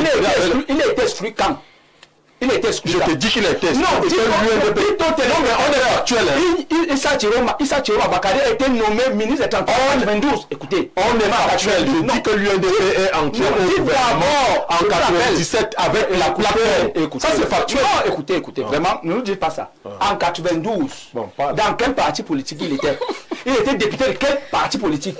En mars 1992, il a été député et en même temps il était ministre des Transports. Il était en quel parti politique? C'est pour cela que nous disons, nous tiendrons toujours au peuple camerounais le langage de la vérité. Nous avons franchi des écueils, nous avons franchi des obstacles, nous continuons à les franchir ensemble, mais nous allons continuer à évoluer. Ceux-là, qui pour des raisons personnelles, pour des calculs privés, veulent entourlouper le peuple mature du Cameroun, n'arriveront pas. Il est clair d'une chose, le RDPC est serein. Il est d'ailleurs très serein. Il prépare minutieusement ses élections. Et le président de la République, son excellence Paul, président national, va gérer ses alliances. Mais il sait une chose, qu'il a un appareil puissant, un appareil politique puissant, qui a montré ses preuves, qui continue à montrer ses preuves. Maintenant, ceux des alliés qui continueront à être avec nous, nous tiendrons la main parce que le Cameroun a toujours été dirigé par tous ses fils et filles. Et d'ailleurs, le président national de l'UNDP est parti président. Il est en ce moment ministre d'État. C'est dire qu'en réalité, nous continuons parce que une seule main ne grimpe pas sur l'arbre. C'est pour cela que nous avons une plateforme d'une vingtaine de partis politiques. Le PADEC n'est pas le RDPC. Le PADEC a une alliance avec le président national. C'est ça dont il est question. Donc, nous avons continué dans ce sens-là parce qu'on ne grimpe jamais seul sur un arbre. Mais ce qui est mauvais, et c'est là où nous mettons le peuple camerounais à témoin, c'est que lorsque vous avez cheminé avec quelqu'un et que vous avez bâti des choses, que vous êtes tombé, vous êtes relevé, quand vous partez, vous commencez à dire qu'on n'a rien fait, c'est lui seul qui a fait ceci, cela, et si vous lui mettez tout sur le dos, même pas avoir la décence de reconnaître que oui, nous avons participé. Il y a des choses, nous avons eu des difficultés, nous avons surmonté ensemble. Là, nous n'avons pas bien fait. Nous pensons que maintenant, nous allons faire comme ça. Si ils continuent à faire comme ça, là, ça marche. On nous dit que le Cameroun, 43 ans, c'est l'impasse. Que rien n'était comme si ils étaient observateurs. Là, c'est un problème. Mais nous tiendrons toujours le langage de la vérité. Et il n'y a aucun parti qui soit un parti du Nord, ni du Sud. Si c'est même le cas, le RDPC est le plus grand parti du Nord. Parce que justement, le parti d'Amadou Ahidjo, c'est le RDPC. Parce que le RDPC, l'article 1er de nos statuts, l'UNC devient le RDPC. Et vous n'avez pas rapporté son corps, pourquoi? Et qui est le rapporté? Je et de deux, son corps à l'extérieur, tu dis que tu es parler de mon pays. Je parle de mon parti. De deux, l'UNC était l'UC. C'est-à-dire que l'UC, c'était avant les indépendances. D'accord, vous allez chuter. Non, pourquoi les gens comprennent ça, c'est l'histoire. Oui, allez-y. Donc l'UC a accompagné le pays dans les indépendances. En 66, c'est devenu l'UNC, qui aujourd'hui est devenu le RDPC. Donc, je ne comprends pas ceux qui disent que le Nord a tourné le dos. Le Nord tourne le dos au Nord. Nous sommes le Nord. Comment ça, vous êtes le Nord? Parce qu'il y a le premier parti politique qui se reconnaît d'abord du Nord et partout ailleurs, c'est le RDPC. C'est ça dont il est question. C'est pour cela que je mets quiconque à défi toutes les régions, même la région de l'Adamawa. je vous rappelle qu'une vingtaine de conseillers municipaux ont quitté, je crois, l'UNDP. Oui, pour jouer les cadres du RDPC. Je vous le dis. Non, je ne rêve pas. Je ne rêve pas, je parle à la télé. Vous savez, le Info TV est devenu la plus grande plateforme privée en termes de télévision. Donc, quand je le dis, j'ai dit une vingtaine. D'accord. Parce que moi, je dis la vérité avec des preuves. D'accord, merci beaucoup. Une vingtaine de lits locaux. Merci. Vous avez parlé pendant longtemps déjà. Je le dis, clairement parlant, oui. vous les journalistes, ne dites plus jamais que le Nord tourne le dos. Non. Qu'est-ce qu'on doit dire? C'est le FSNC qui a tourné le dos au RDPC. Ce n'est pas le Nord. D'accord, on va prendre quelques réactions, si vous voulez bien, chers messieurs. Bonsoir, la plus jolie des présentatrices du Cameroun. Merci. Ouais. Il faut dire... Ah, ouais. Restez concentrés. Hein. Alors, il faut dire à ceux... on va lire... C'est les parler. À ce mendiant de poste du RDPC. C'est les parler. Depuis 92... Depuis 92, ils ne font que voler les élections avec l'aide des gens comme, voilà, lui-même l'avait dit sur Balafon, il n'y a pas d'opposition au Cameroun. Tous sont des opposants choisis par le régime. Un vrai opposant a 3 positions actuellement au Cameroun, soit mort, soit en prison, soit en exil. Waouh.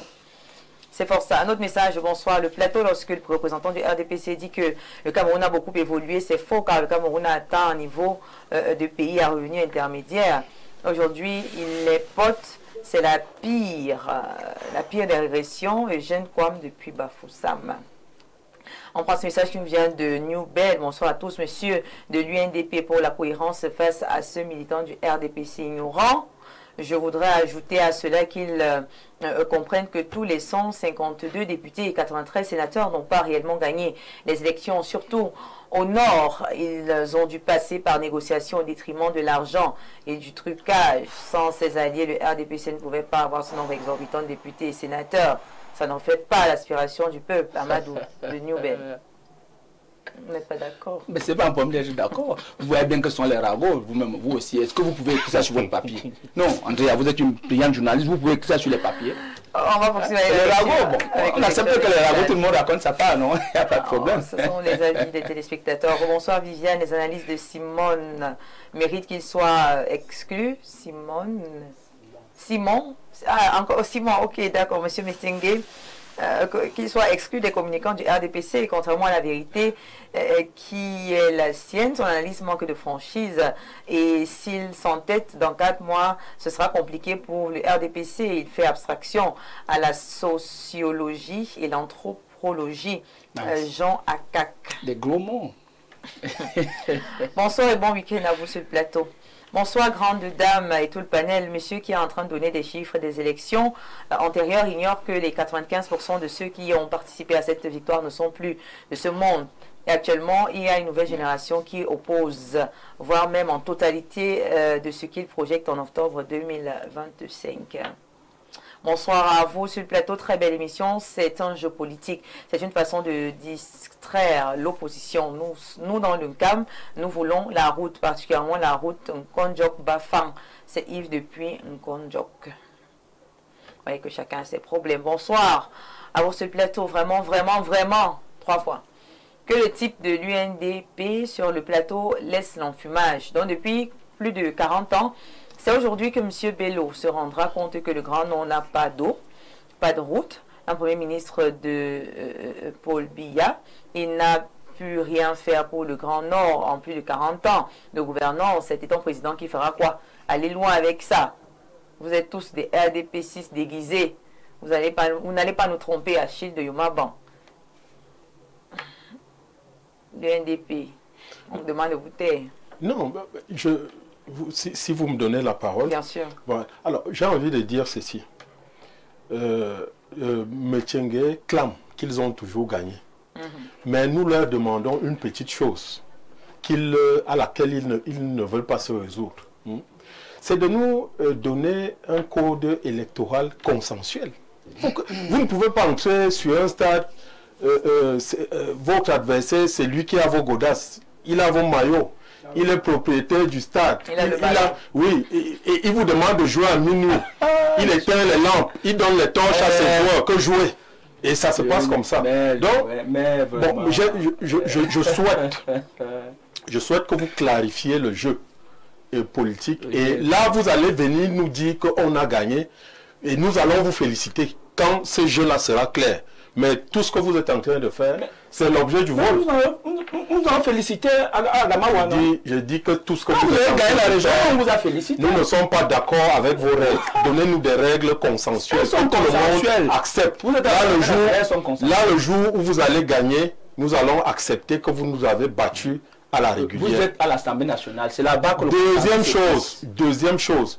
Vous avez toujours été d'accord avec nous. Tu nous laisses aussi un peu parler. Je dis pour que les téléspectateurs comprennent. Tu nous laisses aussi un peu parler. Oui, deuxième chose. Pourquoi est-ce que Bello se lève aujourd'hui? Ça, c'est la question à laquelle je suis venu répondre sur ce plateau. C'est qu'ils sont dans l'impasse. Quand vous dites qu'un candidat qu'on ne voit plus par ailleurs, on ne le voit pas. Ça fait depuis combien de temps qu'il n'est plus allé dans une région, il n'est plus allé voir comment les Camerounais vivent. On ne le voit pas. Ah bon? Oui, mais il a un âge respectable où, en principe, on doit aller se reposer. Et il faut qu'il aille se reposer. Non, laisse-moi parler. Un an, non? Ils ont 12 ans d'écart d'âge. Il a 81 ans, non? Je dis qu'ils ont 12 ans d'écart d'âge. Ils ont 12 ans d'écart d'âge. Laissez-moi parler. Laissez-moi parler. Dès le match, tout le monde le voit. Et quand il va se présenter devant les Camerounais, et les Camerounais vont le voir debout. Vous verrez, vous verrez Paul Biya debout. Bon, je dis d'abord debout comme un chat. Laisse-moi parler. Ce pays comme cela. Laisse-moi parler. Vous ne pouvez pas utiliser l'âge comme un prétexte. Je n'ai pas utilisé l'âge comme un prétexte. Ça, c'est terrible. Je n'ai pas utilisé l'âge comme un prétexte. Laisse-moi donc parler. Je suis en train de m'exprimer et de développer mes idées. Développer, monsieur. Je suis justement en train de dire que quand quelqu'un devient sur le plan de la mobilité physique, il trouve un handicap, et sur le plan de la force physique, il trouve un handicap. Il n'y a que dans certains partis politiques où on va vous dire qu'il peut faire toutes les régions du Cameroun, on va le voir. Je vous dis comme les Camerounais, vous savez, la présidentielle, c'est la rencontre entre un homme et le peuple. Lequel peuple est souverain. Et je dis donc que Bello se lève par devoir. Et le devoir des héritiers d'Aïdjo, et je dis à Métier que vous allez bien refuser d'aller chercher son corps. Et vous réclamez être ses héritiers. C'est pour ça que l'UNDP se lève. Vous réclamez être ses héritiers. C'est pour dire que vous n'avez pas le Nord. Vous n'êtes rien au Nord. Puisque vous avez refusé d'aller chercher le corps du premier fils du Nord, premier président de la République du Cameroun. Il est encore à Dakar. Vous avez refusé d'aller chercher son corps. Donc vous n'allez pas nous dire que vous êtes... Non, je ne vais pas dans ça. D'accord. Vous allez chuter également pour qu'on revienne. On a l'impression que la politique gauche est assez calme. Alors le devoir, c'est lequel? C'est que comme ils ont perdu contact avec la réalité, pour ne pas comprendre que vous avez quand même géré le Cameroun. Le président Paul Biya était président du Cameroun pendant 43 ans. Ça veut dire que les Camerounais l'ont beaucoup aimé. Mais il faut avoir le sens de la mesure. La vérité, c'est que vous ne pouvez plus, votre candidat ne peut plus. Et Bello se lève par devoir pour donner une alternative au peuple camerounais. Et c'est pour cela qu'il se lève. Pour dire qu'il n'y a pas que eux. Il n'y a pas que vous. Et j'appelle les militants du RDPC à venir soutenir l'UNDP dans cette action qui vise à sauver le Cameroun. Qui vise à sauver le Cameroun. Vous n'allez pas maintenir un homme dans une chambre et vous dites aux Camerounais qu'il est leur président. Les Camerounais doivent le voir. D'accord. Merci beaucoup. On va passer la parole justement à l'enseignant qui est parmi nous, qui observe la scène depuis. Quelle est votre position? Oui, moi je me dis quand même qu'il est très difficile de dissocier le bilan du RDPC au bilan de ses alliés. Parce que vous savez que c'est un rassemblement. Donc c'est une position qui prend en compte l'acteur et ses alliés. Donc dire qu'on va changer... Est-ce que les alliés ont voté? Est-ce que les alliés... Les Camerounais n'ont pas voté les alliés, hein? C'est Paul Biya qui est le président du Cameroun.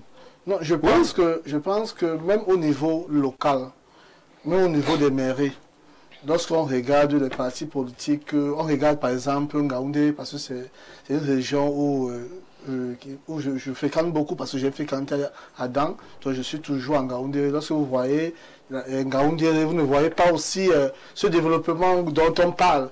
Je pense que chaque Vous avez d'abord libéré l'argent des collectivités. On vous dit même de donner 15%. Vous donnez. Je pense que vous donnez. Je pense que au niveau de non, ce n'est pas seulement 15%. Est-ce que vous donnez alors même les 15%? Vous donnez même d'abord. Pas seulement. Vous donnez. Les mairies ne reçoivent pas seulement la dotation générale de décentralisation. Il y a le BIP de chaque ministère. Il est laborieux. Non, il y a le BIP de chaque ministère. Il est laborieux. Si vous ancrez, c'est un autre débat. Je pense que au niveau de l'éducation, si vous ancrez au niveau de l'éducation de base, il y a ce qu'on appelle les compétences transférées au niveau des communes. Et chaque année, on envoie de l'argent. Et chaque année, chaque établissement envoie, chaque commune envoie les rapports. Donc nous ne voyons pas quelque chose de différent. Mais ce qui est important, c'est de savoir que le Cameroun appartient à tout le monde et on a un président qui est démocrate, qui accepte ce discours et cette diversité d'opinions. Parce que lorsqu'on voyait ce qu'on appelle l'UNDP, qui était grand avec Issa Chiroma, ils ont été fissurés en plusieurs partis politiques. Mais ça n'a rien changé sur le fait que le RDPC, qui est le parti de tous les partis, parce que quand je dis le parti de tous les partis, c'est un parti qui accepte souvent ses alliés, même s'ils reviennent. Mais le plus important aujourd'hui, c'est de savoir quelle est la place de chaque candidat qui démissionne. Est-ce qu'ils seront, comme il a dit, il y a 3 alternatives. Nous attendons la position réelle de Bello parce que nous, on ne peut pas juger Bello Bouba avant qu'il se prononce. Il y a les interrogations. On a la position claire de M. Issa Chiroma. L'interrogation où on se pose la question de savoir qu'est-ce que M. Issa Chiroma représente dans le Nord, comme vous avez dit. Je pense que pour l'instant, quelque chose de considérable, mais qui ne peut pas influencer même 3% des 72% du RDPC. Donc, je pense que rien présagé de mauvais à long terme. Non, je pense que quand vous perdez quelqu'un, sa carte du RDPC une fois. Quand vous perdez une personne, vous diminuez. Mais maintenant, on se pose la question, vous allez diminuer de combien? Il y a les élections locales qui donnent l'indicateur vrai de chaque parti. Parce que vous savez, à l'élection présidentielle, il est très difficile pour un parti politique d'opposition de contrôler son électorat. Mais au niveau du local, comme j'ai assisté comment l'UNDP a écrasé le RDPC dans la Dama, j'étais présent. Avec les forces en présence, c'était très difficile. Donc, comme pour dire, les élections locales sont souvent difficiles à appliquer. On ne peut pas. Donc, quand on regarde les chiffres dans le Grand Nord, on voit que le RDPC est largement au-dessus. Mais maintenant, est-ce que la démission de Issa Chiroma ou bien de Bello peut faire aussi que d'autres personnes du RDPC les suivent? C'est là où peut-être l'équilibre peut se faire. D'accord. Mais pour l'instant, c'est encore déséquilibré, puisque quand on regarde le nombre de communes, le nombre de mairies, on prend même toute l'opposition, on mélange. Dans le Grand Nord, on voit le chiffre. Beaucoup pensent même qu'il s'agit d'une ruse. Beaucoup pensent que voilà, il s'agit d'une ruse. Je ne suis pas dans le secret de Dieu. On ne lit pas, on ne veut pas lire une lettre à l'intérieur de l'enveloppe. Je pense que le président Bello ne s'est pas encore exprimé. Le président Issa Chiroma s'est déjà exprimé, on connaît sa position. On attend la réunion de demain, peut-être qu'il nous dira. D'accord. M. Messingué qui souhaite peut-être vous apporter une réponse. Oui, il a dit quelque chose qui est très pertinent dans la lecture politique. Le mandataire du UNDP a clairement posé les tendances, sans entrer dans les bacs internes du truc. Il y a une tendance qui est favorable à rester dans l'alliance. Que se passerait-il si la tendance qui appelle Bello à se présenter candidat gagnait? Cette tendance-ci, comment est-ce que les acteurs vont se comporter? C'est ça. Moi, c'est une question qu'on peut se poser. Mais tout compte fait, il faut que les uns et les autres sachent. L'alliance entre l'UNDP et le RDPC a connu beaucoup de fruits. Je dis bien beaucoup de fruits. J'ai causé avec un Ivoirien qui me disait, il est quand on parle souvent du Cameroun, il demande souvent aux gens de se taire. Il disait que c'est un pays qui en réalité a un développement horizontal. Où vous avez, on ne va pas seulement vous dire que Yaoundé, Douala, on va vous parler d'autres belles villes que quand vous arrivez là-bas, D'autres belles villes au Cameroun. très bien. Et justement, lui, objectivement, il parlait de la ville de Garoua. Il parlait de la ville de Maroua. Lui-même, il dit avoir été là-bas. C'est un peu comme un journaliste, une personne de Congo démocratique avait humilié un journaliste camerounais. Mais il est à l'étranger. Qui disait qu'il n'y a aucun stade au Cameroun, il faut laisser ça. On lui disait que non, je sors du Cameroun. C'est pour dire que il n'est pas interdit, quand on fait la politique, de reconnaître que voici là où nous en sommes. Parce que ça permet qu'on sache où nous sommes et où nous avançons. Donc il y a une frange. Il y a une frange de l'UNDP qui croit que, en fait, l'alliance entre le RDPC est une bonne alliance et que justement cette alliance nous permet d'avancer en harmonie, en intégrant tout le monde. D'accord, merci beaucoup. Alors vous, monsieur Nombélé, voilà, au vu de tout ce qui se passe, de toute cette situation, quelle est votre position? Quelle lecture est-ce que vous faites? Est-ce que vous décidez de continuer à avancer comme ça, en rond dispersé, ou bien au niveau du PCPDC, vous pourrez également penser à faire des alliances? Le PCPDC n'est pas fermé pour le moment à une quelconque alliance. Sauf que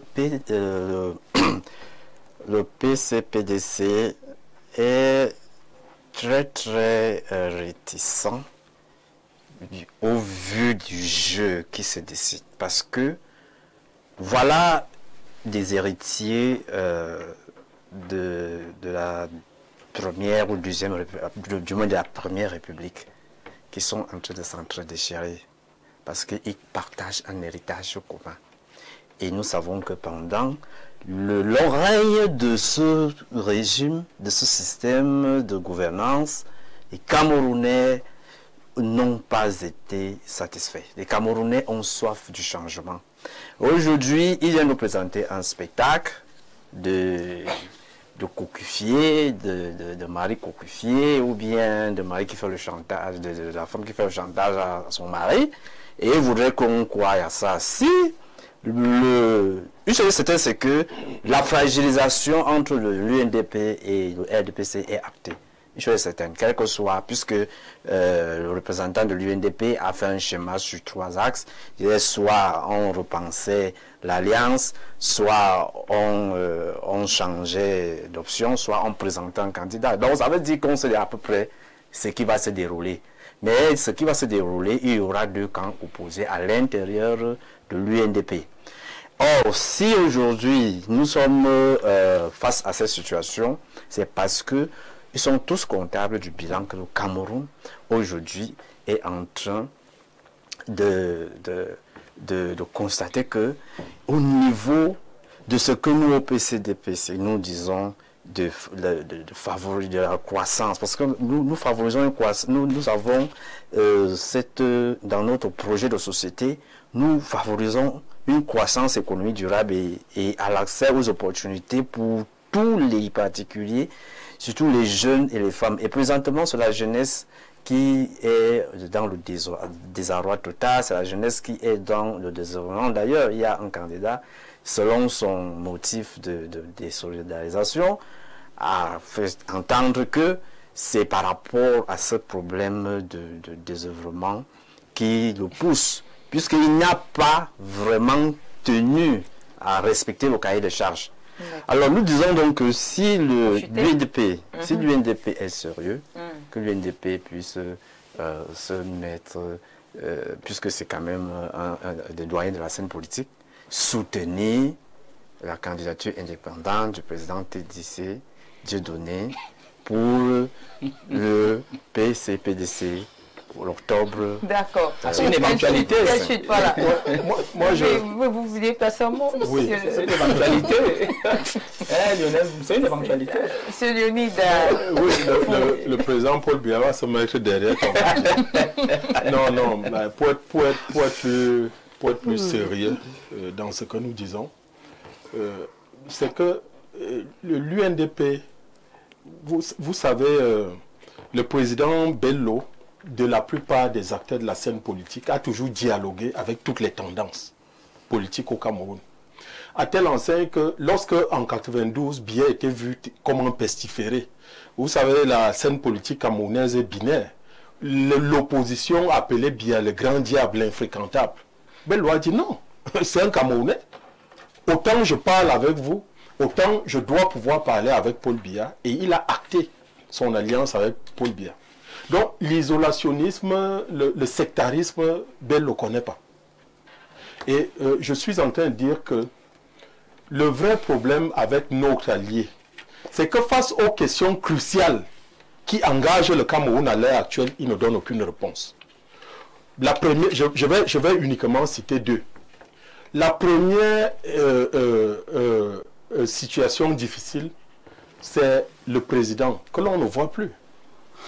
Et il se dit même, parce qu'il s'est tiré au mal à relever, qu'il a fait plus de 5 ans à vouloir rencontrer Paul Biya, il n'a pas pu. Donc on ne le voit plus.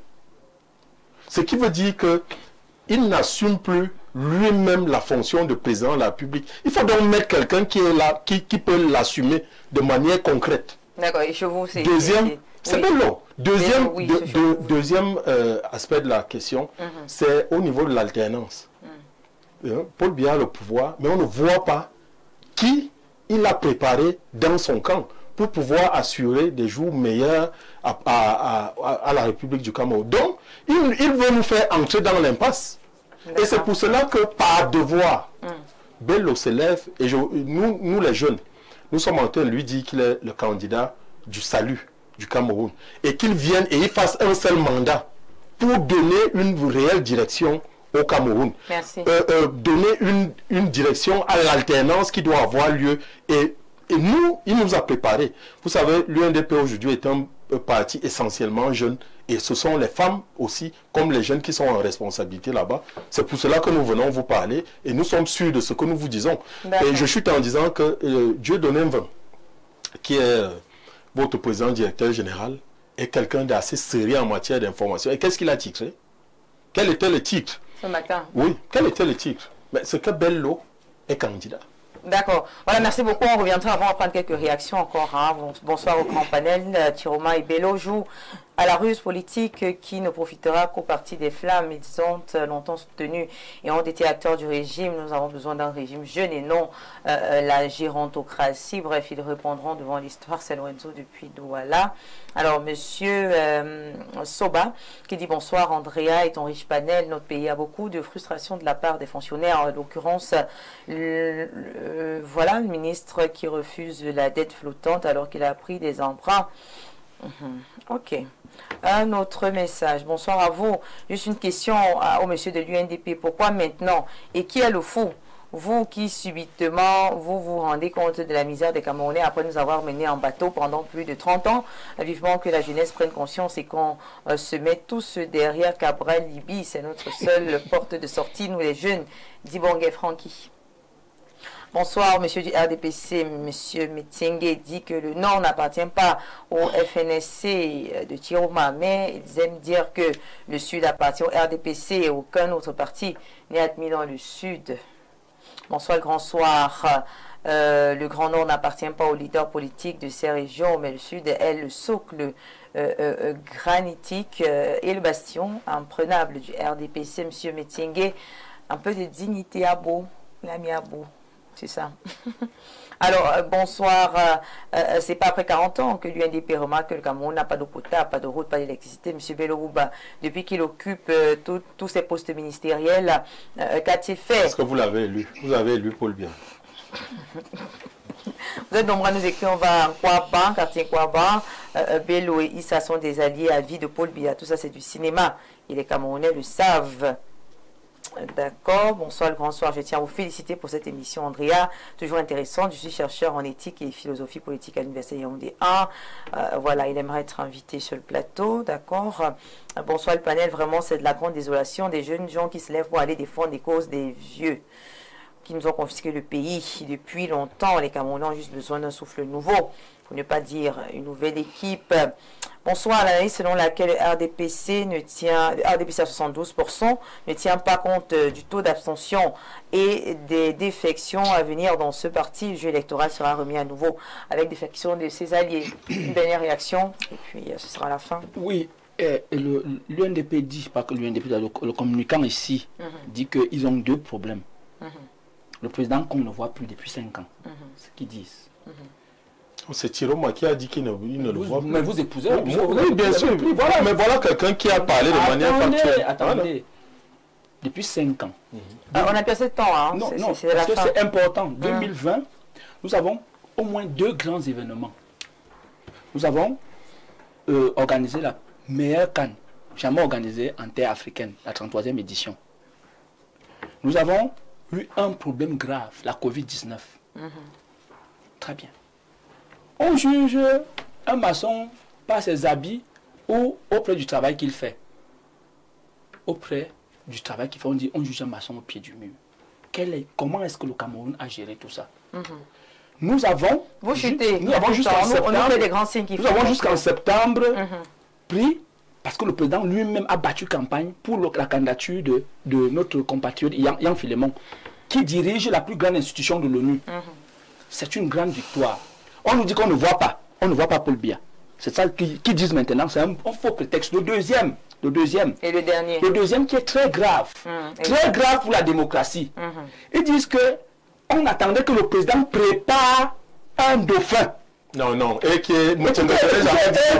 Écoutez, c'est toi. Non, vous dites ceci. Préparez quelqu'un dans son camp. Nous sommes en train de dire ceci. Nous sommes en démocratie. Le président a répondu en 2007. Il a dit ceci. Dauphinat sonne comme si nous étions dans une dictature. C'est le peuple souverain et son destin qui décide de qui doit présider à sa destinée. C'est comme ça que ça fonctionne. Ce que je voudrais dire, c'est quoi? Ce que l'opposition joue un rôle de régulateur dans un pays. Ne voyons pas l'opposition comme des gens qui ne sont pas comme nous. Je pense que dans un pays démocratique, il faut une opposition forte. Et une opposition qui peut permettre au parti au pouvoir de s'améliorer. Et quand le parti au pouvoir s'améliore, ça permet de se développer facilement. D'accord, merci encore à vous, Monsieur Léonide Nfoum d'être passé. Merci à vous, bien sûr, Monsieur Simon RDPC.